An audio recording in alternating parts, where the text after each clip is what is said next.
It was the day of the yearly eclipse, 1965, July 27th. I can remember it to this day. It was awfully audacious of us to actually stay outside. We had been warned, all the other time in school, oh, don't be outside during an eclipse. You can be taken. And, we've heard stories. We heard stories about, creepy crawlies and aliens, all that sort of stuff taking people away, but we didn't believe it. We had nothing to fear. We were fearless, and, well, yeah, that was a really terrible mistake, frankly.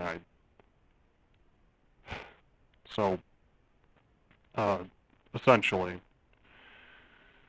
when we were outside, the eclipse hit. We were playing ball, just having fun, and, my ball,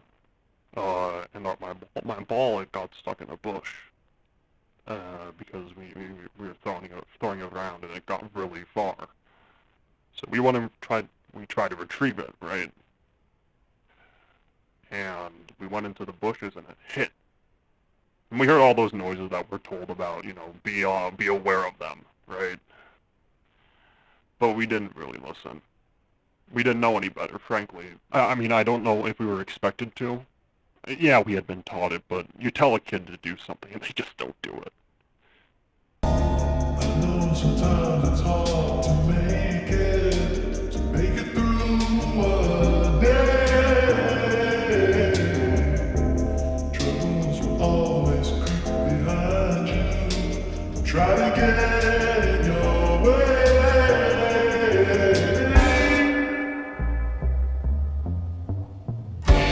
Follow the drugs that will lead you to time.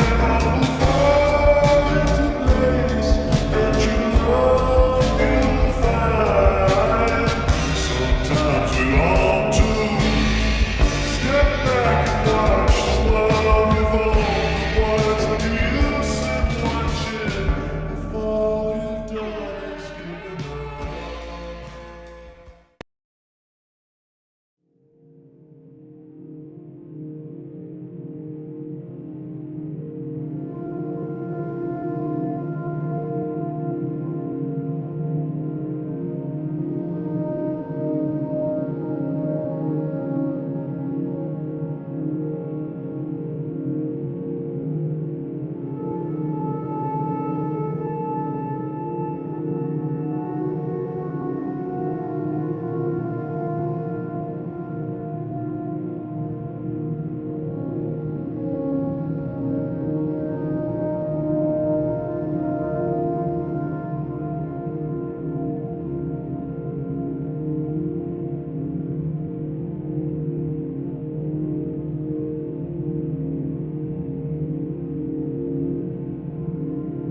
I didn't look at it. I knew better. But I heard a really loud noise.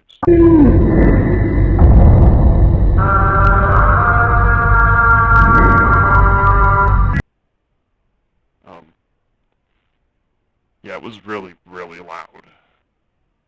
It felt like a shockwave almost. I know I was knocked to my feet.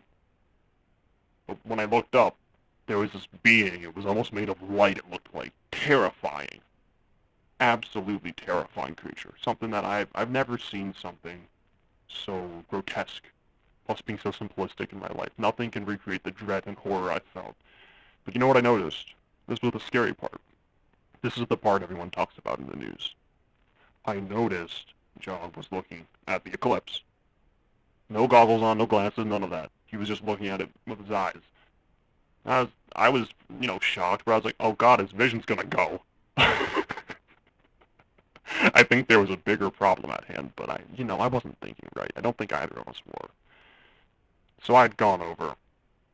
I knocked him away, because frankly, I didn't want him to lose his vision. But I did that, and this being of light was still there. It was standing there, and it bent down to me. It bent down. And it looked me in the eyes. It lifted my head and said something in my mind. It didn't even speak. I heard it in my head, though. And you know what it said? There is something for you. Something so great. Something so right. It must happen. I know sometimes your mind can take you outside yourself. Try so hard to face your feelings, but you feel like someone else.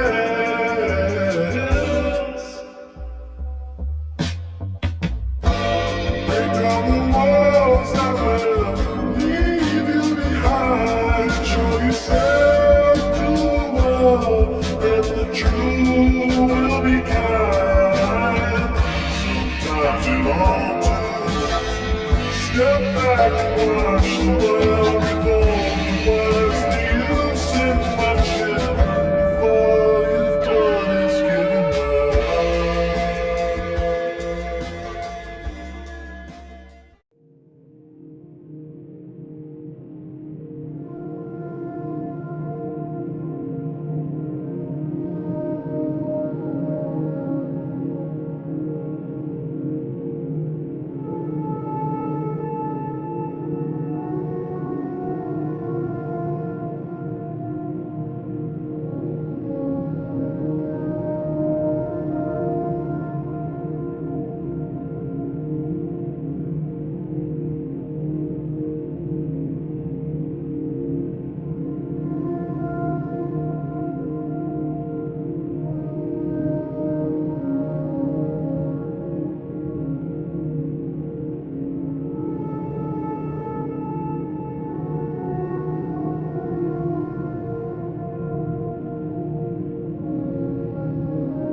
It began there.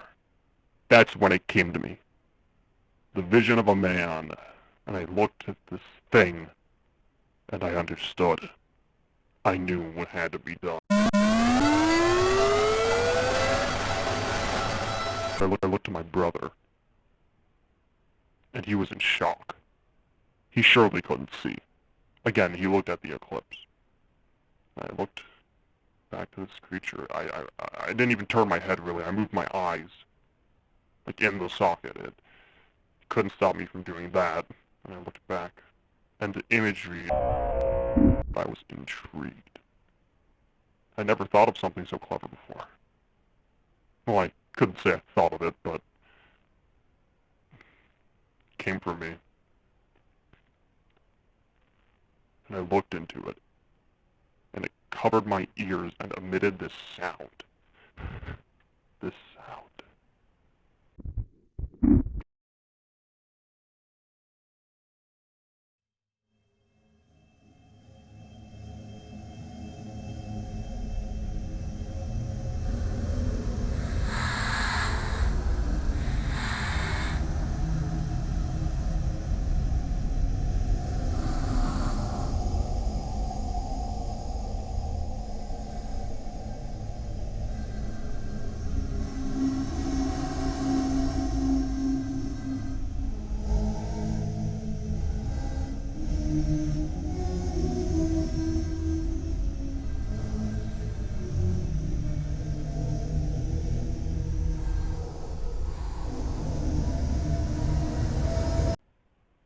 I looked at him, and he looked at me. Did we even know what just happened? Surely not. And I looked at him, and he looked at me, and he was taller than me. And I looked at him, and he looked at me, and he looked away. How did that happen? What did they do? These questions floated in my head. I took him home. Our parents were horrified. They didn't know what to do with him. It's kind of sick. Disgusting. Putrid in a way. But they put him in the attic.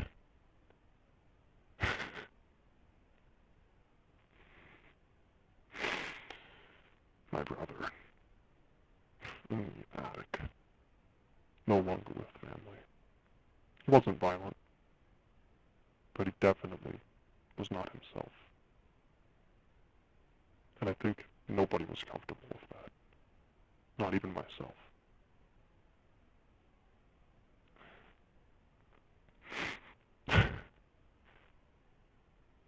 Well, we kept him there.